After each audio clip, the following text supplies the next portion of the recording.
Welcome, friends, to the Someone Gets Me podcast. I am your host, Dianne Allen, and I am so delighted that you're here. This podcast was created because I believe there is a visionary leader inside each one of us who is waiting to be seen. In each episode of Someone Gets Me, you will hear useful tips from successful visionaries who will share their stories about how being seen has allowed them to take their vision out into the world with action. The mental game for gifted creatives. Hi, everybody. I have a really special person in my life with me, Gabe Aluisy, who is a multipotentialite, gifted, creative human being. And I've known him for a lot of years. So I'm not speaking out of school. And I want to talk to Gabe today. And I asked him to be on the show to talk to us about being a gifted creative person and what that mental game looks like. So many times we think it's just linear thinking, logic, and those of us who are gifted, we tend to just try to use our head only. And that's a fraction of the beauty. So Gabe is going to talk to us about some of that today, and we're going to have a dialogue about it because we've known each other for a while. So this won't be the 20 questions kind of interview. It'll be more of a conversation. So Gabe, thanks for joining me today. Dianne, it's awesome to be with you. Thanks for having me. Oh, I love it. I love talking to you. I want to talk to everybody today about the mental game, so to speak. Now, you have a very good and very well-viewed YouTube channel called Let's Play Thru that I love. It's about golf. I don't golf, but I love the show. Thank you. And I've loved it since the beginning, and I don't even golf. And so I tell my friends about it because, I mean, it's not just for golfers. There's more to your show. And so I started thinking about the mental game, not only of golf, but of life and of being a creator. So let's start off with you talking a little bit about your creative process. Like, how did you come up with that show? How do you come up with some of the things you come up with? Because they're really genius. So can you talk a little bit about what happens, how you get it percolating? Sure. Well, I try to find inspiration all over the place, but I'll tell you what, as I've continued to create and been able, luckily, to build a good size audience now, some of the best ideas actually come from me listening, believe it or not. So, I spend a lot of time in the comment section of my YouTube videos, and people are always, throwing in little comments. Some I ignore, but most of them I try to respond to. And once in a while, once in a blue moon, I get something that's really amazing and it kind of sparks something. I think the key to doing what I do well is to really be diligently thinking about what does that viewer really, really want? What will solve their problem? What will help them with the struggle that they have? Now, for me, it's kind of weird. It's just, it's a fun game of golf, but of course, people want to be better at it. They want to they want to excel at it. They don't want to have to be breaking clubs over their knees anymore. And so I kind of approach it from their perspective. What would be something that would really, not just a video that I'd like to make, but what would be really important to them and help them, and what's the struggle that they're having. And so oftentimes I found really good ideas in the comment sections. And in fact, what's really strange is having that ear to listen and hear what the problem is, or what's the layer behind that problem. That's where my most viewed videos have come from, or my most successful videos, I guess you would say. One guy wanted to know if golf balls were actually balanced. And so I did this saltwater golf ball balance test in my pool. It was probably one of the easiest videos I ever created. And that was one of the most viewed videos on my channel because it's something that everybody wanted to know. So just having the ear, and then always looking it through the lens of not, again, what I'm going to get out of it, but what can the audience get out of it? I think that's critical to success on a platform like YouTube, for instance. Right. And I think that concept is critical to success anywhere, is to be able to put ourselves in the position of, or crossing the bridge even, to the listener, to the audience, whether it's in a conversation like you and I are having, or in a family, or in a classroom, or on a social media platform of any kind. If we're only focusing on us, we're missing the point. Yeah. the Absolutely. audience. I remember Tony Robbins, I learned something he said years ago, probably before he was really as big as he was, is the meaning of your communication is the response you get. And you pay attention to the listener and you speak to them rather than observing body language is key too when you're doing that in person with somebody. It's harder to do over like a Zoom call, like we were talking about before we started recording. Right. We're all doing these Zoom things, but in person, just reading people, because sometimes they'll say one thing and they really mean another. And that there's definitely an art form to that. So give us a little insight into your art form of what happens when somebody's saying one thing and you're feeling something else, because that's very common. Us gifted, intuitive people who are empathic, we can feel what's going on, even though that might not be the words. And so what are some of your strategies of dealing with that or handling that in a situation in the world? Well, I guess I'm always somebody who kind of calls things out or puts it on the table. So if I feel like somebody is doing that, maybe they're saying one thing and they're meaning another, and I see that, what it feels to me, and I don't know how to explain it, but I think, there are probably subtle gestures that, are throughout evolution, humans, if you're paying attention, kind of know, Right. So usually I just like, is this what you're actually thinking, or I'll somehow try to frame it in a way where the idea seems to come from them, if that makes sense. So I'll pose a question to them, or rather than just coming out and saying it, maybe I will subtly, hint at it and then let them come to the realization. Yes. Or let them spill the beans, if you will. Right. I've learned that over the years too in my profession, is if I'm feeling something from somebody else and they may not even be aware of it yet, or they may be, right, because we don't know, to help them see it so that it's their perspective, because it is really theirs to start with, and help them give their own language to their thing is empowering to them. It also brings back that integration and congruency so that then the conversation or the interaction can move on with authenticity and sovereignty versus this split. Yeah, that's great. Absolutely. 100%. And it's always, people will take the advice if they feel like they're the ones that gave the advice too. Right. Or came to the realization on their own, Right. I had a client just the other day and she goes, you know what? Working with you, you're really sneaky. She said, we have these things, all of our meetings are these great conversations and great ideas, and you ask really great questions. She goes, but all my epiphanies happen during the week. Things will happen or whatever. And she goes, and it's like that multivitamin you take releases over time. And then it's like, whoa, I start seeing it for myself. And I thought that was a very interesting description, but I think it's true, That is true. The other hard thing, I guess, to do in those types of situations is to really put away your biases, because let's say somebody says something to you and goes into you and you kind of filter it with, okay, this is what they mean. And I think a lot of people, then move on to the next thing. They filter it, they absorb it, and then, they're on to the next point of the conversation. But sometimes you've got to catch, like I find that I have to catch myself, like, okay, well, is this actually what they really mean? Or is this really the message they're trying to communicate? And then you have to have that secondary peeling of the onion, the next question that comes after that, the next one, to really comprehend it. And sometimes, what you first comprehend when you're having a conversation with somebody might not actually be what they're trying to say, because you're going through your own filters. Yeah, that's a really good point, because we all have our own filters, our own autobiographies and everything. And people might think we mean something, and that's not what it is at all. And we might think, oh, they mean this, and that's not it. It could be something totally different because their reference point's totally different. So that's a really good point, because always to do that second question, I call it verify and confirm. Make sure that what you think it is what it is. Yeah. And even then, that meeting of the minds, there still can be variance, obviously, because, like we live in a world, it's funny because there's the neurodiversity conversation happening everywhere. And we live in a world that our egos think everybody sees the world the way we do. But the truth is nobody does. Right. No two people are alike. So that's an important thing. That's so true. Right. It's like, yeah.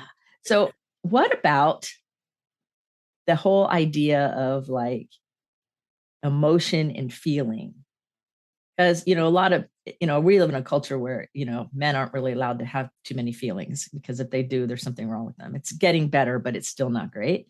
Sure. And so, and you have a lot of emotion. You're also very intuitive, and you're a great listener. So how do you channel your emotional energy in a way that serves you and the people you're serving? Well, I just try to really always be authentic, and in my art form now, which is YouTube, there's a lot of ways I could cut, like, I could edit something out or I could keep it in, right? So I'm crafting the story after the fact sometimes. But I've noticed the times that I've really been raw, like there was something that, like, for instance, a couple years ago, I broke my leg and stuff, and I had to tell people, like, hey, I'm not going to be able to, shoot videos, and like the emotion came through, and I could have edited that out, I could have reshot it, and put a different slant on it, but I thought, if I put out that authentic energy, then the same thing will come back to me, and either people are going to, some people are going to be turned off by that, and some people are going to feel more connected by that, something like that. And the thing is, in any endeavor, you're not going to please everybody. But I feel like if you put yourself out there, if you're raw, if you show your emotion, then you'll get that same thing back. And I got that back from the audience.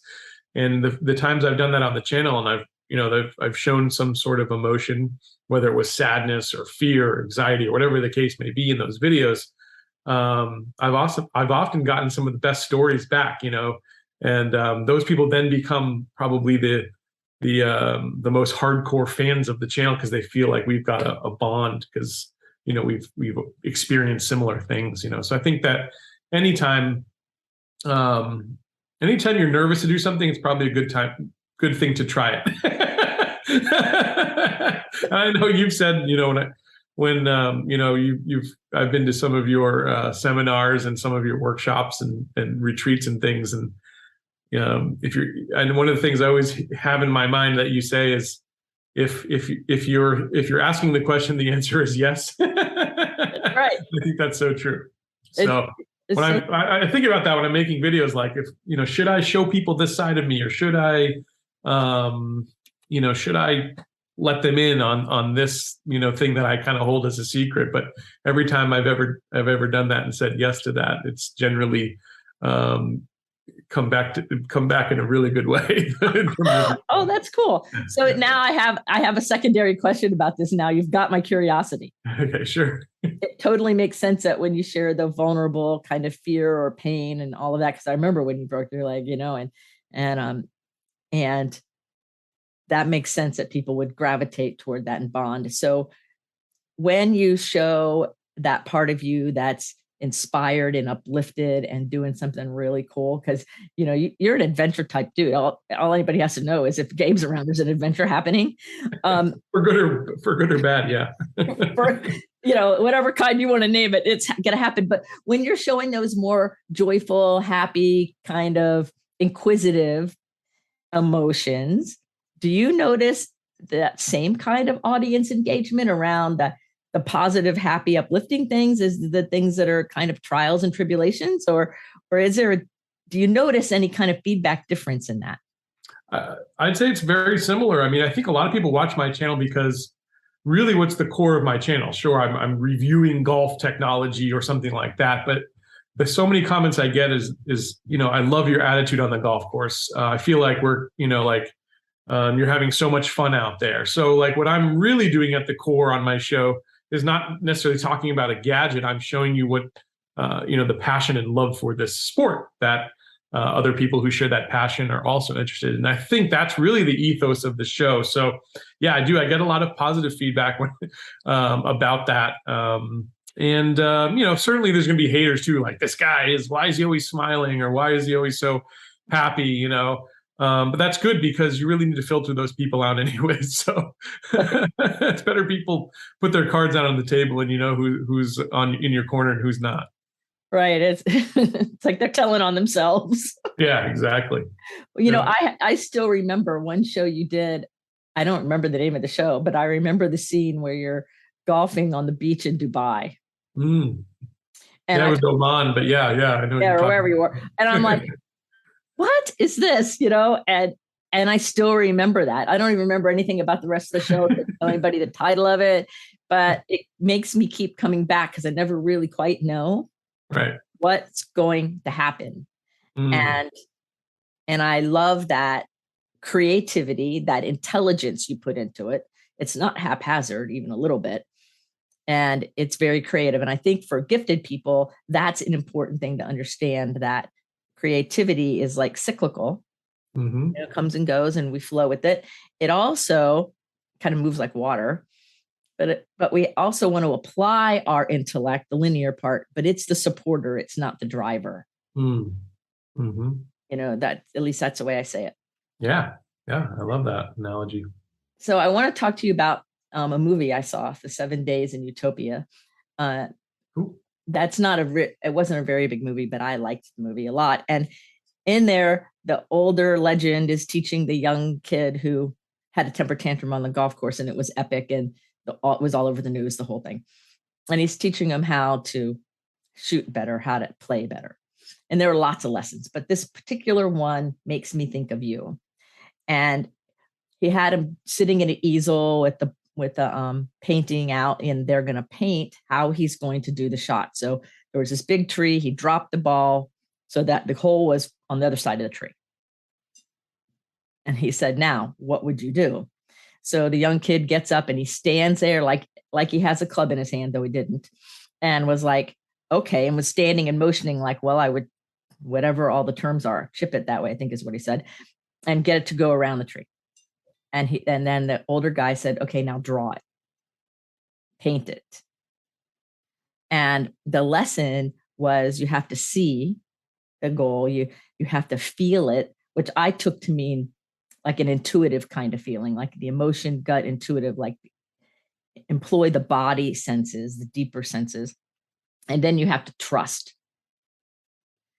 And I took that to mean kind of like trust your own ability, trust the universe, just trust the process.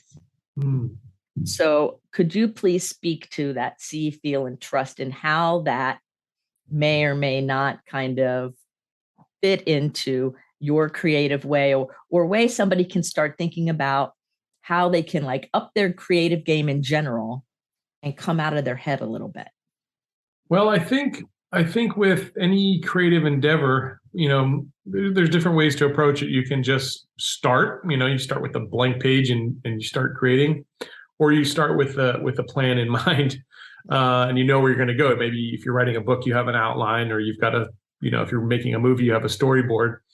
I've found that I'm much more successful when I really plan it out, when I visualize it out. And that's how golf is too. The game of golf, when you've got a negative thought in your head, almost always those negative, like if I think to myself, I'm going to miss this putt, I'm almost guaranteed I'm going to miss that putt. So what I'm doing on the golf course, oftentimes when I'm taking a swing, or before I take a swing, is I visualize that shot. And like you said, in terms of feeling the shot, I want to, there is a feel when the club strikes the ball, when you hit it right, you can feel it. And I visualize and kind of, try to see exactly, this is the trajectory that ball is going to take. It's going to curve off to the right, to the left just a little bit. And I also have to take into account lots of things that are happening around me. What does my lie look like? Meaning the ball sitting in the grass. Is there grass behind the ball? Is it deep in the grass? Is it sitting up on the ball? How is that club going to impact it? What's the wind doing? So golf to me is such a mindful experience, and to really visualize that shot is so important ahead of time, because when I do that, if those negative thoughts come at me and I say, well, I don't know if I'm going to do this or I'm going to do that, or if, let's say you're behind a tree, you could go left and curve it right, or you could go right and curve it left, right? Well, anytime I've never been sure of what I was going to do, and I took the shot, generally it was a bad shot. But when you really trust it, you visualize it, you trust it, and you walk up there with confidence, that's when amazing shots happen and you pull those kind of magical things off. So Visualization is key to me, not only on the golf course, but also in when I'm creating, the content that I'm making. Again, when I plan things out and I visualize, okay, not only is this what how the video is going to start, these are the shots I'm going to put into it. This is what the thumbnail is going to look like, because in my art form, the thumbnail is kind of the billboard to get people to click is so important. When I plan all that out in advance of actually even creating the video, my videos are so much more successful. And when I just kind of haphazardly just start, and see where it ends up, that doesn't serve me too well personally. Not to say that it couldn't for other people, but at least in my process, I've really got to, think through all those little details, and generally I have a better result. So when you dial in and bring it all together, it comes together in a way that is desirable for you. Yeah, and I think that putting that energy into it, something about, putting the energy in, it comes out like that too. Like, I always feel like those videos people connect with a lot more. When I've planned it out, I've thought about, for instance, I did a top 10 video, like top 10 mistakes that people make when they buy golf clubs. That was my video this week, and it's doing really, really well because, again, I try to put myself in their place. Well, if you're walking into a store, what are the steps you're going to take? And, what are some of the pitfalls that you might face, or some of the challenges or obstacles along the way? And I really planned that video out. I'm not someone who scripts it out, but I put bullet points. Okay, I'm going to talk about this. I'm going to talk about this. I have to mention my advertiser here, then I'm going to talk about this. Right. And I got into the nitty gritty on that video, and it was a really good video for the channel. So again, just, framing everything through what is the viewer, the person who's watching this really going to get out of it? What's the lesson? What's the challenge that I can help them overcome? That's again where the magic happens. Oh, that's cool. So how do you take that same strategy and understanding and apply it in your family life? Like, you're a father of 2 gifted sons that are just amazing, and you have an amazing wife. And so how do you use these strategies of that trust and feel and being in that authenticity with raising your children and being a father? There's a lot of people listen to this show and watch the show that are parents of gifted kids, and they're gifted themselves. And so extrapolate it out a little bit. Like, we're not just talking about YouTube. We're talking about how a gifted creative person navigates life here. So would you talk about that, please? Yeah, well, I try to give my kids opportunities to express themselves, whether it's playing with Legos, drawing, playing the, music or whatnot. So giving them outlets, letting them explore those things, and then decide if they want to do it or not do it. Because I think you should at least try. But I'm not one of those parents who's going to say, well, you're going to go to piano lessons, 3 days a week, and or you're not getting dinner or something like that. Now, I want them to have a love and a passion for whatever they're doing. So, my goal, I guess, as a father, is just to, be there for them to answer questions, be a sounding board, and encourage the creativity that they have. Right. And it's different in both of them. And you're reminding me of that, the show you did where you turned the house into a golf course. Oh, yeah. Yeah, my wife loved that. Yeah, she loved that one, I'm sure. And there's times where you include your family and the boys in whatever the fun thing is that you're doing. And so I think that is valuable, to have our life be one big life that has lots of facets versus being rigidly siloed into different sections. Yeah, very true. And I appreciate that about how you do things. Those videos do good too. Anytime they pop up in videos, generally it's pretty good. I took them shopping with me to Costco in that video. Again, it's the simplest concepts. One person in the comment mentioned, hey, have you checked out this golf club that Costco sells? And it turned it into a series that's had millions of views on my channel, and really grew my channel, completely almost overnight. And it was a really simple idea, but I brought my kids on that one. Maybe that helped too. Yeah. Maybe it was the synergy, of the golf and the fun and the you being a dad and the boys and people can really relate to the multifaceted life. There's more going on than just what this one avenue is. And That's you true. allow that to show up. Yeah, you again gonna give people a peek behind the curtain of your personality or what else is happening in your life. I think that's the really cool thing that at least the YouTube platform allows people to do, but really social media in general. Right. Yes. And do you see any changes in the way people interact when people are in person now, because we've been locked up onto Zoom so much and social media? Do you see any shifts in the way you engage or the way other people engage? Well, in a personal setting, I don't know. I think more and more our human species has moved to really closing themselves off from human connection out in the world. So that to me is kind of concerning. You know, yeah, it's tough. Like personal relationships and people looking for friendships and things like that doesn't seem to happen out in public these days. I think that's one thing that's definitely changed. And obviously platforms like this, offer a way of connection, but it's not exactly the same, right? Right. No, it's not. It kind of reminds me of that. Is it live or is it Memorex commercial from way back? Oh, right. Yeah. Like, all right, like I've known you for a long time, and it would be much more fun to be hanging out with you and give you a hug and chat. Like, that's not how it's happened. Well, we're distance apart now, but it's right. It's like I noticed that kind of loss in a month amongst the gratitude that at least there's some kind of technology to maintain some kind of connection. But there's still grief in that. And then the other thing is there's just I don't know the right word for it, but people aren't, I don't know if it's kindness or something, but they've lost a little bit of manners, it seems like, because people are so wrapped up in their own little world, whether it's being at home or on a screen or something like that. And so when people are out in public, they're not like conscientious of other people around them. Sometimes I've found that to be the case. Yeah, I think that's true too. I've noticed it. In fact, I just went with my friend into the forest here in North Carolina to check out waterfalls just the other day. And we both commented that the people were being nice, the other tourists, like, look, people are being nice. And I'm like, why is that feel so stunning? Right. And I'm like, because I think a lot has changed. First of all, there's people. Second of all, so many people aren't necessarily being as nice as I used to experience them too. So it's like both of us were like, look, everybody's so nice here. Is it because of the forest?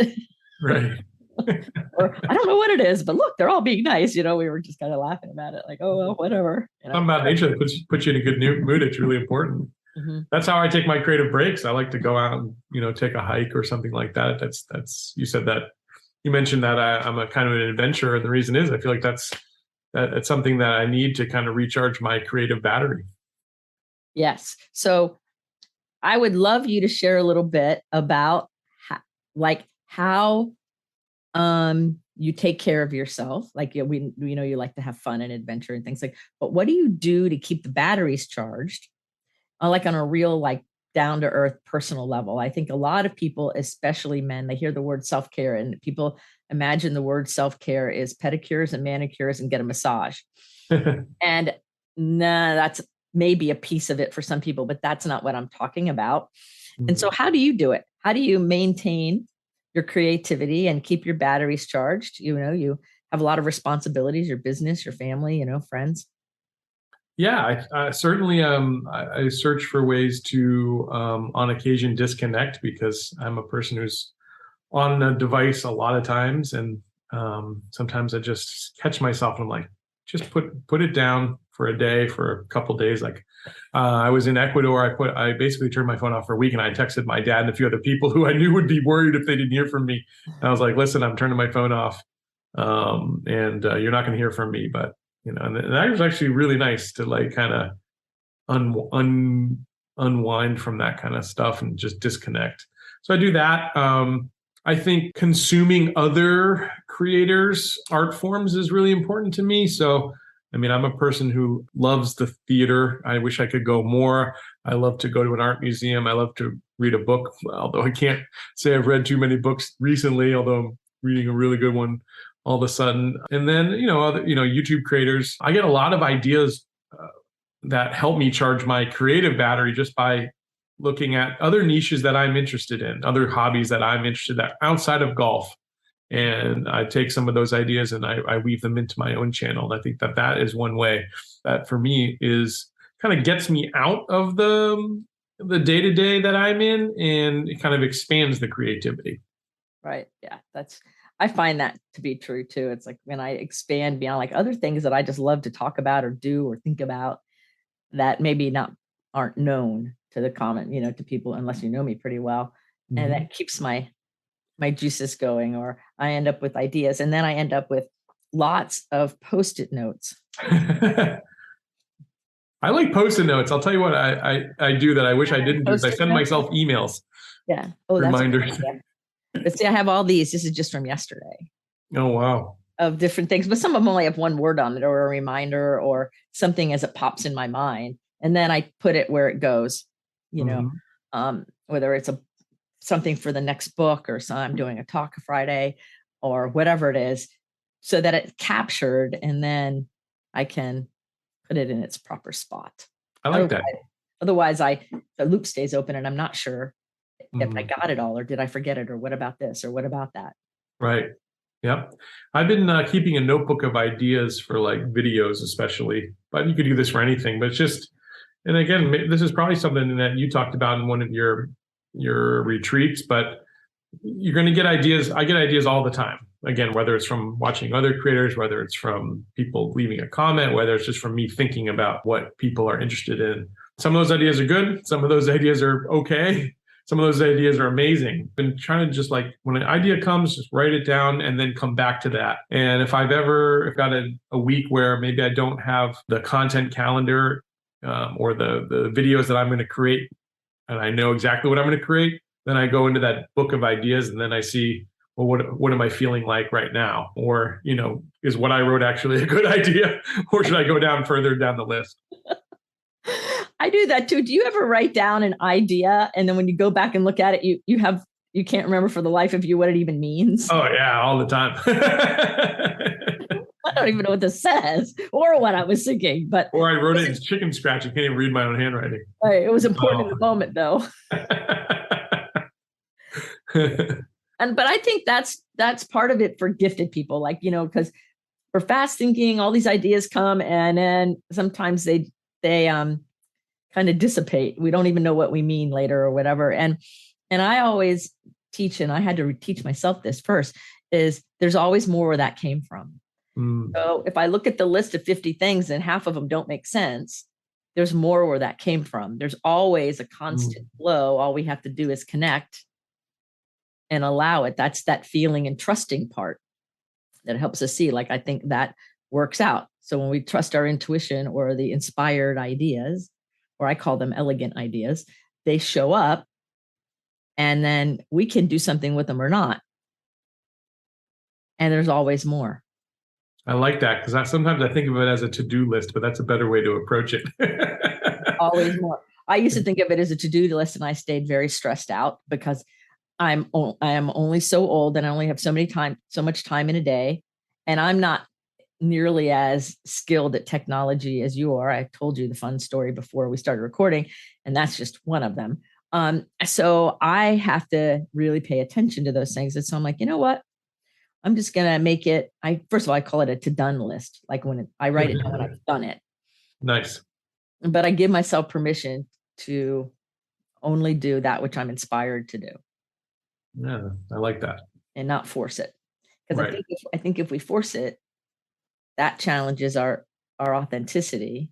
We come across with that mixed message, like we started talking about in the beginning. And so therefore, I don't think we're as well received as we would want to be. And I don't think that whatever the power in the message is, I think it gets lost in that disconnection, even if it was great. Yeah. And like I mentioned before, like at least for me, the best performing things that I've done were the easiest to do. They weren't hard. They weren't difficult. And it was also quick. Sometimes I've labored for days over a video and that it completely bombed, but the really good ideas, there's always a feeling too, like I told you that one that I did about the saltwater golf ball balancing. Once I created that video and I was done with it and I was making the thumbnail and creating the title and stuff, I just knew 100% that was a winner. And then my wife looked at it and, she's not into golf stuff, and it was a weird kind of video anyways, but she's like, that's really interesting. I'd watch that video. And that, like, especially when you get some kind of confirmation from outside of your world, I think that, right. But it was those kind of ideas, you just know, like, I just knew that was going to be a good one when I shot it. And again, it felt effortless. And I think some of the best endeavors don't necessarily have to be super challenging. Because there's plenty of challenges leading up to that. Right. Right. But I think that's part of your intense sensitivities, where you have the gifted process going on, but you also have the intuition and the spiritual piece happening. And so when you bring them together and we're in that flow, it does feel easy. But to me, it's ease, not easy. There's a flow to it that is beautiful and wonderful, and it happens, but it doesn't mean it was easy. Necessarily, right? Sure. It feels that way because we're in our own natural creative rhythm, right? And I think that there's magic in that, and I think it translates. 100%. I think it's really fun. That's why one of the things I love about your channel too is that I appreciate it because I know you, so it's fun when you're out there goofing off. I'm like, oh, I can see this, but I love that. I always learn something. I always get value out of it, even though I don't golf. I don't need to golf to get value. And to me, that's the nuance and the depth of a gifted creator versus somebody who's just creating on like a 2-dimensional linear thing, that this thing, and it's very flat. There's a dimension and a depth that's inherent in who you are, which is why I wanted to talk to you about it, because I think it's valuable. A lot of people think it's head only, and it's not. Yeah. Well, I always try to, the reason I love golf is I think it's a wonderful game of life lessons, every shot. Right. So I do try to make it more than just about the golf itself, but really about life. Like, it's not, I teach this to my kids when we go play, but I try to always show this in videos. Like, it's not about the last shot you took. It's about the one that's next. That's the most important shot. To have a short memory, there's just so many lessons in golf. And so I do try to subtly kind of work those into the way, again, even if I'm droning on about a stupid piece of golf technology. Right. There's value in this, even if the things looks kind of boring and weird. Right. I know. I love that. I think it's really fun. And I think that using that life analogy is really powerful for you, the teacher, for the listener, for your kids, for everybody. And that's where that depth comes in. So help us understand. I know you travel a lot and have your whole life. And I'm always curious about what kind of food fuels people the most. Like, is there certain food that fuels your creativity? Or like, if you're going to go play a big game like that, really gets your body like, like, I'm not going to eat this because I'll feel all heavy and gross. I'll eat, you know what I mean? Like, are you sensitive that way? And do you have some kinds of things that you just love to eat that keep you in the groove? Well, I really love exotic foods. Like, for instance, right before I hopped on here, I had Thai food. I love Indian food, so I like exotic foods a lot. But if I want peak performance, then I'm generally not trying to eat something too heavy. And I often go through phases where I'll just go on like a juice cleanse. I always feel so much better when I do something like that. I'll go like 3 days or sometimes even a week. And usually that second day is very difficult, but by the third day, like, it's almost like a feeling of euphoria that kind of comes over you. And then you feel like in tune with the world. So certainly if I'm going to play golf or something like that, I try to keep it light, like fruits and things like that. But I often make the mistake of not eating, like today. And I was exhausted when I walked off the golf course. So that's not good either. I've got a friend, John, and he always tells me, he's like, you got to put fuel in the fire, Gabe, so And he's always got some snacks or like nuts, like healthy things to kind of munch on while he's playing. I think that's the best way to do it. Right. Because I'm thinking if you go out to play and shoot videos and you're in Florida and it's 90 degrees and you haven't put any substance in your body whatsoever except maybe water, that's a recipe to like lose all your energy. Oh yeah. Yep. You don't want to eat something too heavy because because it backfires the other way. That's why I asked you that, because I'm like, if you eat like really heavy, like bread or something like that, then that just feels like that would be a rock. Yeah. Yeah. And I think creative energy needs to have like that flow. Right. I like the idea of, in general, like my normal eating approach, I like to have like different colors. I think it's called like Ayurvedic. It's like from India, I think is where it originated from. But to eat all the different colors, all the different textures, that to me is really important. I think our body, the reason things are purple or blue or orange or green, those are all things our body needs for its peak potential. And so, I try to eat as diversely as possible. Yeah, I think, that's really good. And I think that's important because a lot of gifted people forget to eat. I do all the time. or don't fuel themselves in a way that really serves their highest good. And then they're mad at themselves because they're not as creative or not as fast on their feet or whatever. Or the opposite, they lower their blood sugar, they forget to eat. And so that exaggerates challenges in thinking and in executive functioning and all of those things, that it matters how we fuel our body and that we listen to our body, what it needs and doesn't need. As a creative person, as a gifted person, as an athlete, as all of these things, as a human being sucking air here on earth. Absolutely. Okay, well, I have a couple last questions, but everybody, you're listening to Gabe Aluisy, my good friend, and check out his channel, Let's Play Thru. And we're going to put all the links in the show notes. And he's all over the place. He's on TikTok and YouTube and wherever else. I know I follow you everywhere. So but we'll put all that in the show notes. And go check out his videos. They're hysterical. And you'll learn something. And you know what else you'll get out of it? More creative ideas. And it's amazing for your own life and your own journey, what you're doing. So the last question I have for you is this. If you were a tree, like maybe out on the golf course, whatever, what kind of tree would you be, would represent the essence of you? Like if we were going to convert Gabe into a tree, what kind of tree would you be? Well, I'm looking out my yard here, and I've got this beautiful magnolia tree, and I feel some type of connection to that tree. It blooms these beautiful white flowers, but it's so like peaceful and serene, and it's strong and sturdy as well.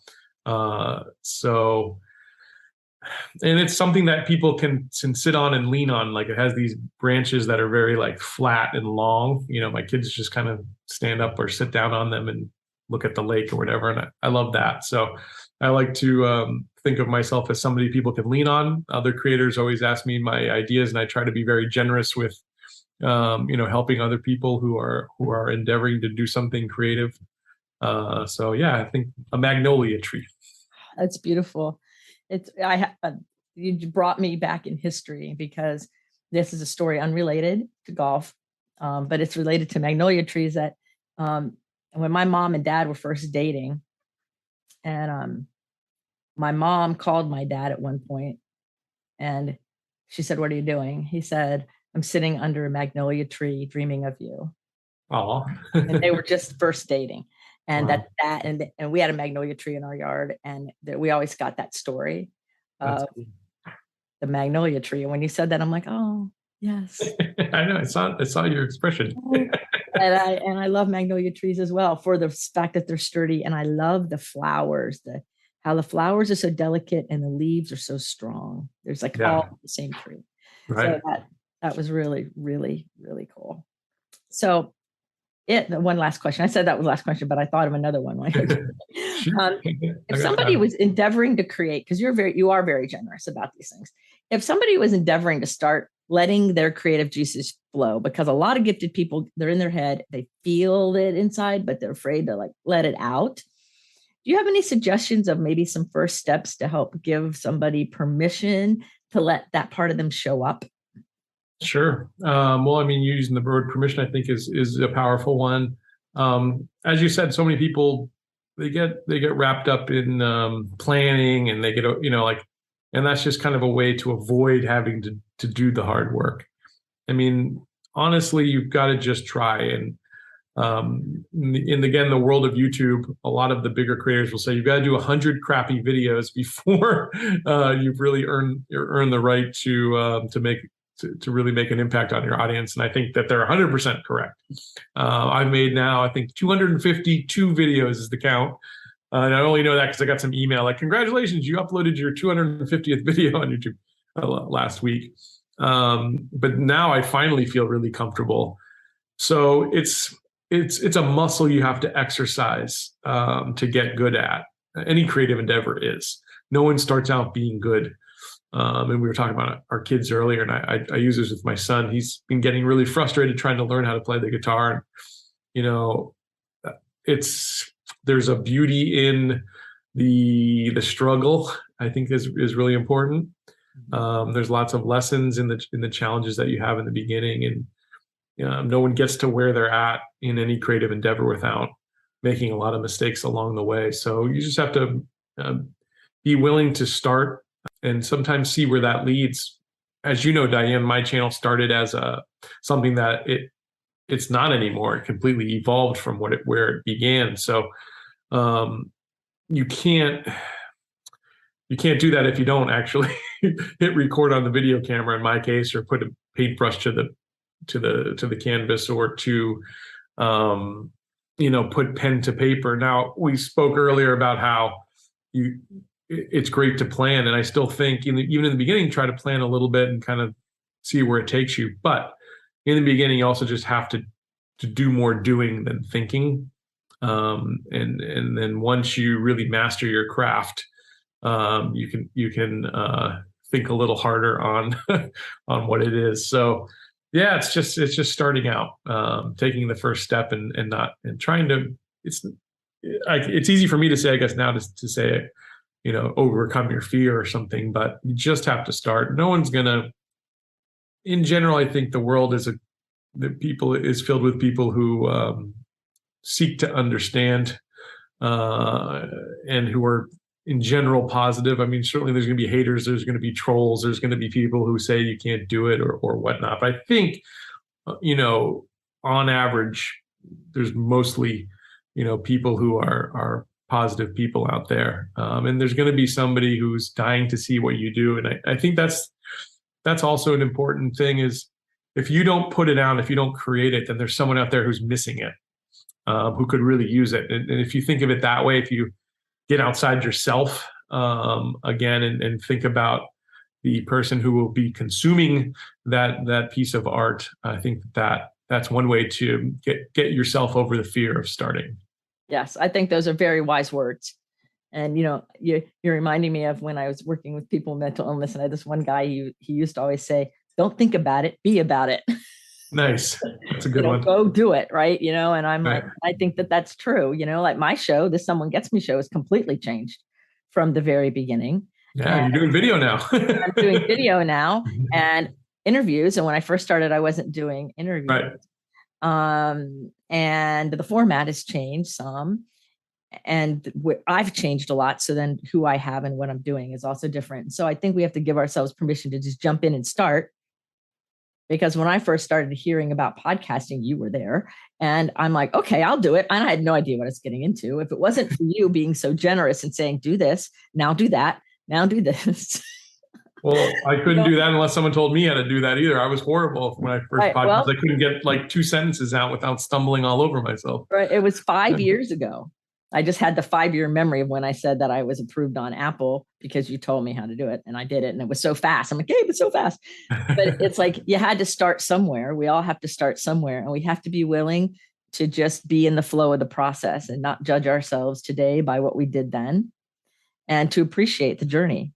I wouldn't trade any of it for anything, and it's fun.